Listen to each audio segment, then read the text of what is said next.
What, to Liang Sicheng's mind, were the most important artistic features of China's ancient buildings? If we can preserve the palatial towers, the trees in the side streets, the imperial government offices and the graceful archways in the central area, it will suit China's status very well. They will look better than foreign-style fountains or monuments built of cement.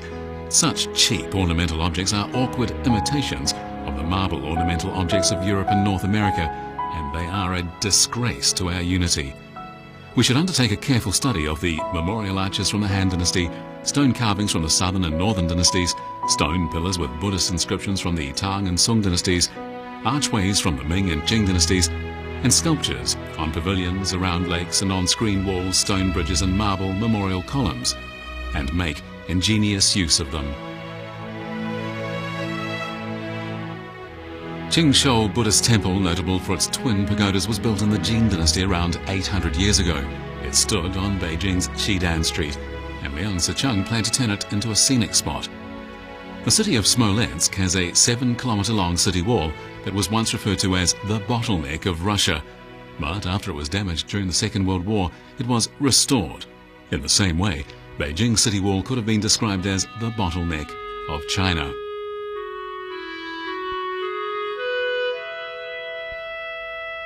Beijing's city wall was several dozens of kilometers long. Liang Sicheng wanted to develop a public park along its entire length. Because the top of the city wall was 10 meters wide, it was ideal, Liang Sicheng felt, for establishing flower terraces. Thousands of people could walk along the wall, enjoying the cool air and a panoramic view of the city. This 40-kilometer-long green belt would have been one of the most unusual public parks in the world.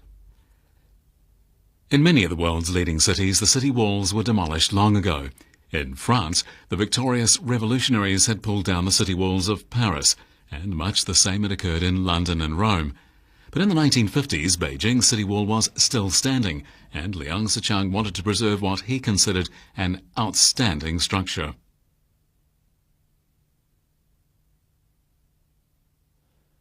一些老干部，包括老人家，看到城墙都想到那是封建的土围子。解放军为了解放这一城市死了多少人，今天你还要保护他，这么一个感情的话，那你简直是，现在想起就非常可笑了。但是那时候就是这么一个认识。所以当时拆城墙的时候，老百姓也没有是多大意见。 为什么呢？老百姓也并不认为这个城墙是个艺术品。就像我们现在，中国的游客到埃及去旅游，一看见这个金字塔都很失望。后来去看到那神庙，那都很佩服得很。看到金字塔很失望，为什么？觉得这个金字塔很粗糙，有东西啊，所以就是个观念，到现在那么中国人还是这个观念。但是问题复杂就复杂了，所以这个梁先也感觉到困惑了，就是说，共产党又这么爱护这个文物，你看打仗的时候还专门让你调查这个文物要保护，所以共产党这些领导也觉得我们不是不爱保护，我打仗还是，但是这就是个认识问题。对于什么是故宫呢，当然就不能打，对不对？但是有些东西妨碍性的话就应当拆。梁先生认为这个它是个整体，你不能拆，一拆就完了，对，整体就没有了，你光孤零零的保护故宫有什么用？ When a major renovation of Beijing's old urban area was launched in 2000, a surviving section of the city wall was discovered near the Dongdianmen City Gate. The municipal government designated the site as the Ming City Wall Ruins Park. It gives some idea of the scale of the original Beijing city wall.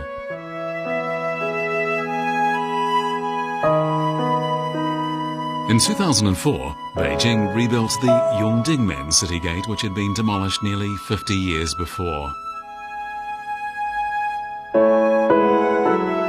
In April 1951, Liang Sicheng's article, Beijing, an Unparalleled Metropolis, was published in the magazine New Observers. In January 1952, Lin Huiyin began writing a column, Our Capital, for New Observers. In one piece, she went into great detail about the 1,000-year history of Beijing's city wall.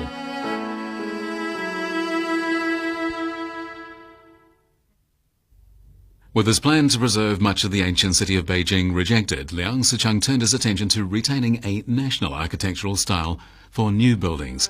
His idea was in line with the new democratic theory of promoting national, scientific and popular culture, and it also reflected Stalin's demand that buildings in the Soviet Union have a national style.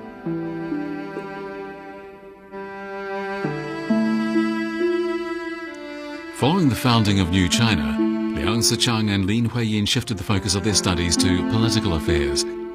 During a visit to the Soviet Union, Liang Sicheng received a letter from Lin Huiyin in which she wrote, "What I can tell you about my political study is that aside from important political articles in the newspapers, I have also read 4 Soviet biographies in the form of fiction. They are about heroic deeds performed by real people." 就是因为良先过去那套呢，就是都是西方的理论，对吧？那么解放之后，我们学习马列主义，这个学习政治，良先觉得，哎，自己的所长的、所喜欢的又符合了这个马列主义理论，实际上找到了一个思想武器。In 1954, at an academic forum sponsored by the central government, Liang Sicheng spoke enthusiastically about his belief that buildings have a national character. In sharing with his audience the fruits of his studies of Chinese architecture over several decades, he stated that Chinese architecture has a long tradition, a unique method, and a unique style. He also made a proposal. It was that a pragmatic approach be adopted at the initial stage of making use of the classical Chinese legacy and national traditions. However, before long, there was an abrupt change in the thinking on architecture. Following the death of Stalin in 1953, the new Soviet leadership initiated a campaign to repudiate the theory of returning to the past that Stalin had advocated. And in China, there was an almost immediate response. In 1955, several articles were published in Architecture Journal, and the main focus of the criticism was buildings with big roofs. On March the 28th, 1955, People's Daily carried an editorial which read in part, "One cause of our waste on buildings comes from the concepts of stress on form and returning to the past, advocated by some of our architects. They use the imperial halls, temples, archways and pagodas of feudal times as their model in their designs, and they build gorgeous pavilions and towers decorated with carvings and paintings. They consume a lot of money, and most of these buildings have little practical use." The focus of an ensuing campaign was buildings with big roofs, which included Shijiao Guest House, now the Beijing Friendship Hotel. But it wasn't only buildings that faced criticism. So too did some of China's foremost architects, Liang Sicheng among them.